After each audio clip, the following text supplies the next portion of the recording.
Hello guys, ചെമ്പനീർ പൂവ് പുത്തൻ promo വിശേഷങ്ങളിലേക്ക് എല്ലാ കുട്ടികാർക്കും സ്വാഗതം. അങ്ങനെ നമ്മുടെ പുതിയ പ്രമോയിൽ നമ്മുടെ രേവതിയും സച്ചിയും കൂടെ അവർക്ക് വേണ്ടിയുള്ള ഒരു മുറി പണിയാനുള്ള ആ ഒരു ഒരുക്കത്തിലും തയ്യാറെടുപ്പിലും തന്നെയാട്ടോ.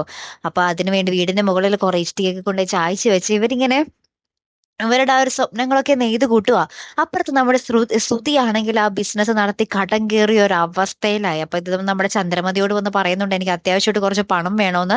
അപ്പൊ ചന്ദ്രമതി പറയുകയാണ്, എന്റെ കയ്യിൽ രേവതിയുടെ സ്വർണ്ണം ഇരിപ്പുണ്ടെന്ന്, ഞാൻ അത് തരാം എന്നും പറഞ്ഞിട്ട് നമ്മുടെ രേവതിയുടെ സ്വർണം നമ്മുടെ ശ്രുതിക്ക് കൊടുക്കുകയും നമ്മുടെ ചന്ദ്രമതി ശ്രുതിക്ക് കൊടുക്കുകയും ശ്രുതി അത് കൊണ്ടുപോയി ആർക്കൊക്കെയോ പണയം വെക്കുകയും ചെയ്യുന്നുണ്ട്. പണയം വെക്കുകയോ വിൽക്കുകയോ എന്തോ ചെയ്യുന്നുണ്ട്.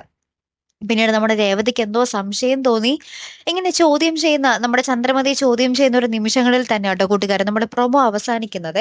അപ്പൊ സച്ചിൻ രേവതി എങ്ങാനും രേവതിയുടെ സ്വർണം ശ്രുതിക്ക് കൊടുത്ത കാര്യം ചന്ദ്രമതി ശ്രുതിക്ക് കൊടുത്ത കാര്യം എങ്ങാനും അറിഞ്ഞാൽ പിന്നെ തീർന്നു അല്ലെ. അതത്ര ശരിയായിട്ടുള്ള കാര്യവുമല്ല അല്ലെ കൂട്ടുകാരെ. എന്തായാലും എന്തൊക്കെ പൊട്ടിത്തെറി ഇനി നടക്കാൻ പോകുന്നു എന്ന് കണ്ടു തന്നെ അറിയണം കേട്ടോ. കാത്തിരുന്ന് തന്നെ കാണാം. അപ്പൊ അടുത്തൊരു വീഡിയോയുമായി വരുന്നത് വരയ്ക്കും ഗുഡ് ബൈ.